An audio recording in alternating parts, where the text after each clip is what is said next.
So we promise innovation and we want to deliver innovation. So we talk in our next speech about a new process in order to print large metal parts faster and more efficiently. And we're talking about WAAM. And I'm happy to have a speech about accelerating speed and scale of high quality manufacturing with robotic 3D metal printing. And I'm super happy to invite René Bax, who's Chief Commercial Officer of MX3D from Amsterdam, to the stage. René, stage is yours. Welcome. Hey. Good morning, everybody. So I'm René Bax, representing MX3D, and we do robotic 3D metal printing. In simple words, we use welding robots to stack weld lines on top of each other and use it in an additive way. I'm going to show you quite a lot of pictures, so hopefully the speed is okay to you guys. There's plenty of time for questions afterwards. So we use robotic wire arc additive manufacturing. As mentioned, we use welding robots to print 3D with it. We've been doing this for 10 years. We printed more than 50 tons of metal, and we now have 15 robots in Amsterdam and more than 35 people working on it on an every daily basis. So wire arc additive manufacturing. We use off-the-shelf robotics, off-the-shelf welding equipment. We connect them together and then take over the robot and the welding machine to stack weld lines on top of each other. Any weldable alloy can be used for 3D printing. It's faster and much cheaper than laser powder bed fusion. So the benefits of our technology, in short, you can use the flexibility of the robotic arm. Speed, we can print several kilos per hour with wire. Both in CAPEX and OPEX, it's a lot cheaper than laser powder bed fusion. And the best thing as WAM is that you can use any weldable alloy. Oh, sorry. Here you see an assortment of alloys that we print with on a daily basis. So many different steels, many different aluminums, bronzes, but also more high-end materials like Inconel and Invar. We do both print on demand in Amsterdam, but we also ship our technology to clients to do this in-house. We have two systems available, the M1, which is our turnkey solution, and the MX. Main difference is size of the robotic cell. We always use 8 axes, so 6 axes of the robotic arm, and then 2 axes rotating and tilting table, so making it an 8-axis system. And we can use any welding power source as you like. Oh, sorry, wrong button. So the M1 is our standard solution. It can print up to 2.2 meter in width, 1.4 meter in depth, and 1.7 meter in height. So that tackles most of the parts that our clients want us to get printed. If you want to go bigger, which we can print multiple meters and several tons of metal. We use the MX, which is really a custom system setup for clients dedicated usually to a specific application. The heart of the system is Metal XL. As mentioned, we use off-the-shelf arc welding robots, and Metal XL all ties it together. So we start with a CAM, so we assume you have a CAD file ready that you want to get printed. And within the software, we do the material library, the strategies, the print feasibility, the slicing, the solving, all is done within the Metal XL workflow. And from practice, we know that not always goes as planned, so you need to monitor it. And that's what we do with Metal XL Live. We take 5,000 samples per second of key parameters during the printing process. And next to monitoring, we also have algorithms that control the process in case something is detected. And afterwards, you have a big data log of all of these parameter sets. We have a tool to visualize those data sets back to you, which makes it easier to interpret. And this is primarily used for certification to prove that the process has been in line with the certification requirements. So several use cases, because it's never about the technology, but always about what you want to do with it. Most of what we do is low volume and unique spare parts, but you can also do repair with it. I think that's one of the beauty of WAM. We can actually print on top of something. Emergency part manufacturing, a lot of the business case is made on lead time reduction. I'll show you a good example in a few minutes.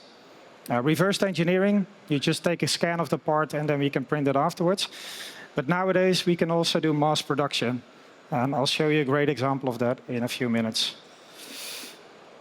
Oh, sorry, getting back. This is a nickel aluminum bronze impeller for an energy power plant in Belgium, owned by Engie.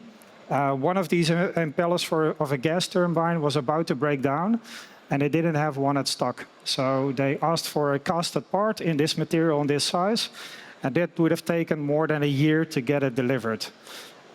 So they diverted to additive manufacturing, and specifically WAM because of the size and the specific material. We printed this in 2 weeks. Afterwards, it needed milling. That took another 2 weeks. But in total, we could manufacture this within a month. And compare that to 12 months plus lead time for casting, that's a huge difference.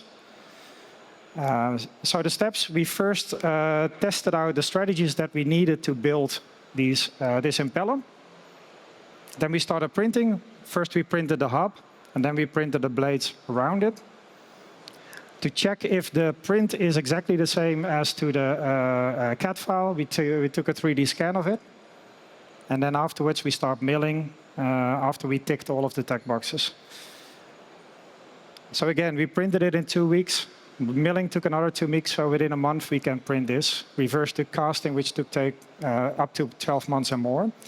But actually the best part of the print is this one. On the left you see a micrographic scan of the casted part. On the right-hand side you see the scan, but then on the printed part there's almost no porosity within the prints that we do. And that is a huge benefit, because it actually means that you can get the same mechanical properties with less material. So we could have printed this same impeller with same strength in less kilos, let's say, and even with hollow blades. And that's something that cannot be done with casting. As mentioned, you can also do repair. You just put the broken application on a build plate, you calibrate it, and then continue printing on it to make it a fully printed part. This is an example of a diverter valve. One of the shafts was broken on the right-hand side, and instead of completely manufacturing the whole component, they decided to print the top part of the shaft back on it. And as mentioned, WAM is one of the few technologies that can actually do this. You see some pictures of the process. We first did a test with tick buttering to check if the connection was better. Afterwards, we started printing this in near-net shape, because it's pretty obvious that in the end you need to mill it. All in all, it took us less than 2 days to make this repair, of which most of it was in R&D, 10 hours of printing and 10 hours of milling. So within 2 days, we could get this part up and running again. Emergency components, similar component. This is an emergency pipeline clamp. So in case a pipeline starts leaking or is about to start leak, they temporarily fix this with pipeline clamps until there's a planned downtime moment, and then they replace the actual pipeline clamp. As you can imagine, downtime is really devastating to a business. So they make these pipeline clamps in different ways. The supplier that we manufacture this for is using 2 methodologies. One is by advanced manual welding with sheet plates and cutting it. But you need a highly skilled welder to do so. And secondly is to completely mill this part from metal blocks. They reached out to us to have an alternative way of printing. An alternative way of manufacturing, which is more automated and in some cases maybe the preferred choice. So maybe it's good to highlight, additive manufacturing will not replace everything. It will be an alternative way of manufacturing things which you now do in casting, forging, manual welding, or maybe CNC milling. In this case, we took it in a hybrid way. As you can see, not everything is printed. We clamped the flanges on top of the build plate and basically printed around it, with a big advantage that afterwards you don't need to mill anything more, because the only sections that need to be milled are the flanges. So how does that look like? On the left, you can see the toolpath plans of the sections that we printed. Mind you, there are 2 shells, right? So one component has 2 shells. In the middle, you see the printing process where the flanges are clamped on the build plate, and we basically print around it. And the third picture shows the data log of the printing process. On the right-hand side, you can see that we were able to qualify this part, so it's in use actually at this moment. Here you see several pictures of the research project that we did. Because as you can imagine, every clamp can have a different diameter, a different geometry, let's say. So that's another benefit of additive manufacturing. It's completely flexible to the design that you have in mind. Reverse engineering, you see that more often, especially for legacy parts. So parts which are like 40+ years old and start to break down and you don't have them at stock anymore. Because additive manufacturing is completely digital, you just take a scan of the to-be repaired part, you finish the CAD file towards the full application, let's say, and then you start printing. And the big benefit of that is that you can do that much more faster because you're not dependent on the drawings. With the scan, you have sufficient information to start building the part. One of the examples is a reactor coolant pump. It's actually quite a bit a difficult application because it's a closed impeller. So we printed this in stages where the cone first, then the blades, and then the closed section afterwards. On the left-hand side, you saw the initial print where we printed a segment to get it certified and tested. And as you can see, it's really, there's almost no porosity in it. It's a really good quality print. And for those that don't know Framatome, Framatome is a French energy company that is fully specialized in nuclear power plants. So you can imagine the certification standards that are very advanced and high level to get this part approved. But WAM is definitely a technology that can tackle that. Then mass production.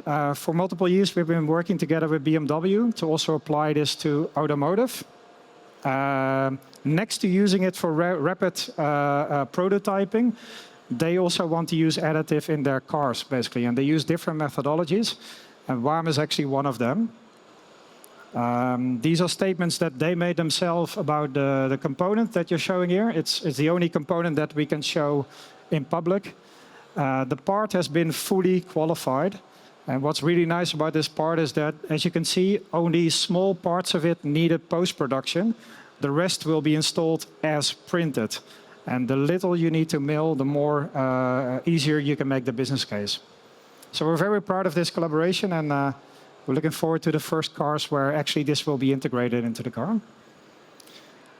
That gives you a snapshot of WAM and the company that I represent, MX3D. So I open up the floor for questions in case you have them. Thanks. Thank you so much. I wanted to change the slide. Sorry for that. So, super interesting. Let's cover some of the topics, if you don't mind, and you feel free to ask questions. I can assume, I will assume that there are probably a few because the technology might be. For whom is the technology new? Who have seen it before? Seen it before? Not? Okay, so let's step a little bit into it, René. Yeah. Let's talk about one of my dreams. So you talk about emergency parts. Let's say you have in the energy sector. So there's an oil pipe where you are getting oil of the ground, and there's a spare part broken. Yeah? How much time does it take compared to traditional method to get one part from you then? Yeah, it depends obviously on the size and the application itself. But let's stick to the pipeline clamp that we showcased already. We can basically print on site, right? So the manufacturing is closer by the actual plant where you need it. If you have the scan ready or the CAD file ready, and you have the strategies available, you can print within a matter of hours, let's say. So the pipeline clamp, as shown, that was printed within 24 hours. Obviously, there's a bit of preparation and a bit of afterwork, let's say. But that pipeline clamp could have been, at fastest, I would say, deployed within 24 hours. More realistically, I would say on the second day, which is actually the same as CNC milling and manual welding.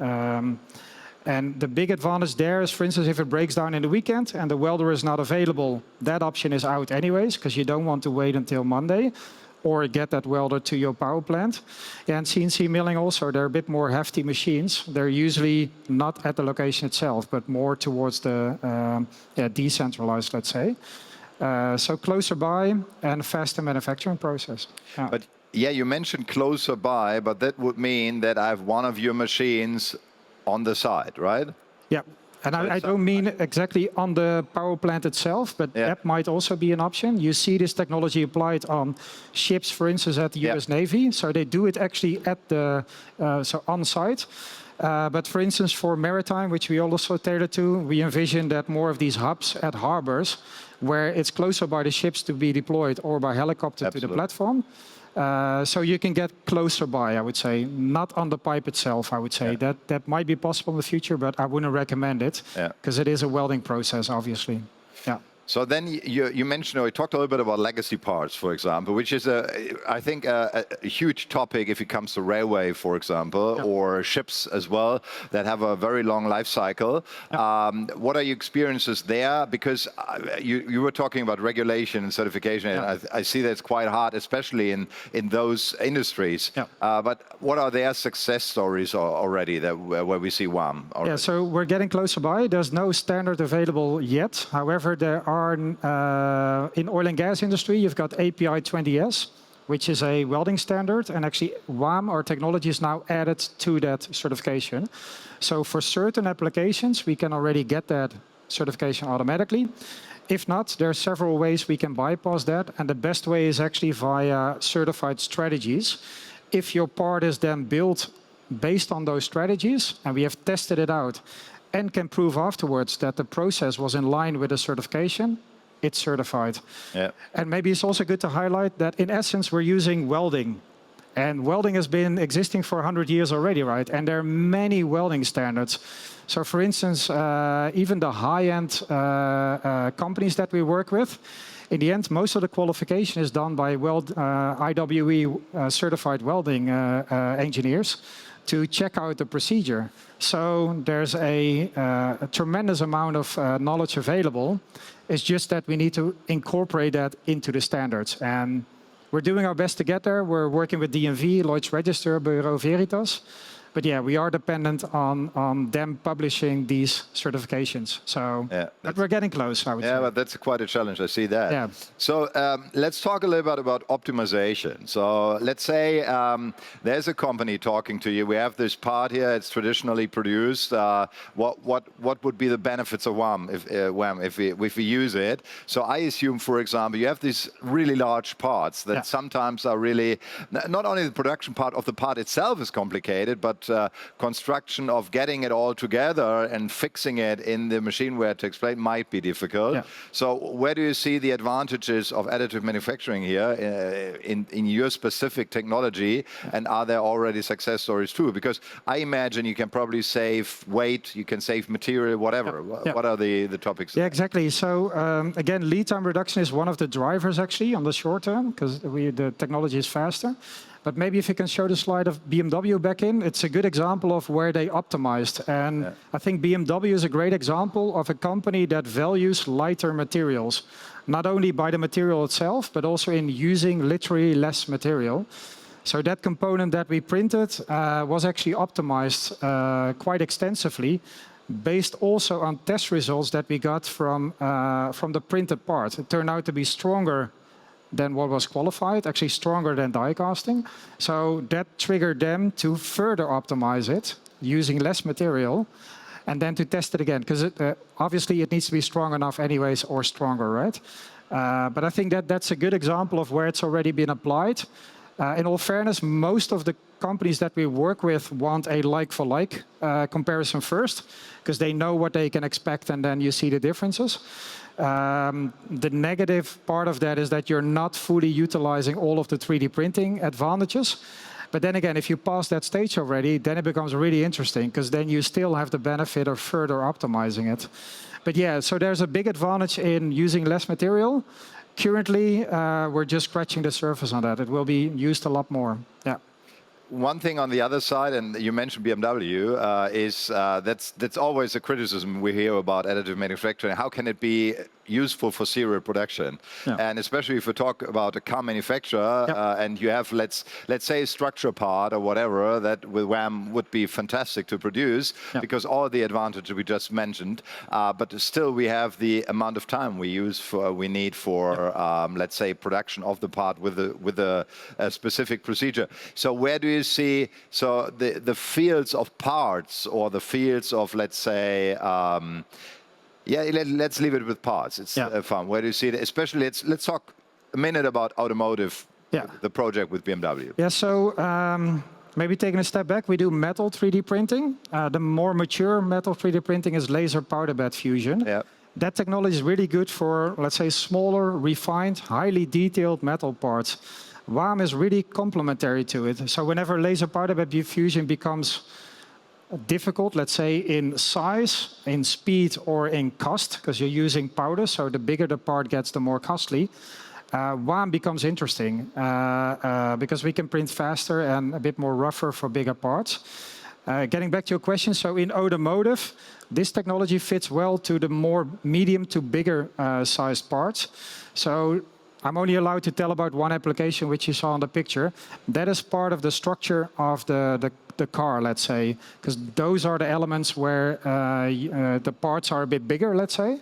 And yeah, structure can definitely be further optimized. So this is, in that category, only one of the elements that we're investigating with them. And then especially in smaller series, for example, more luxury series, that might be a very good application. But also that part, we can print several parts simultaneously. And for instance, if you have a deadline for, I don't know, you just need 2 other parts within 24 hours, the robot doesn't care. You just put 2 different parts on top of it next to the 3 other ones, and you just start printing.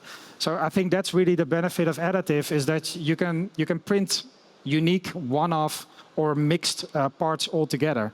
And that's something that you also see more often, is that it's not so only about the mass production, but also the flexibility of your mass production whenever you need it. Because I've seen stocks of metal parts which are outrageously crazy big.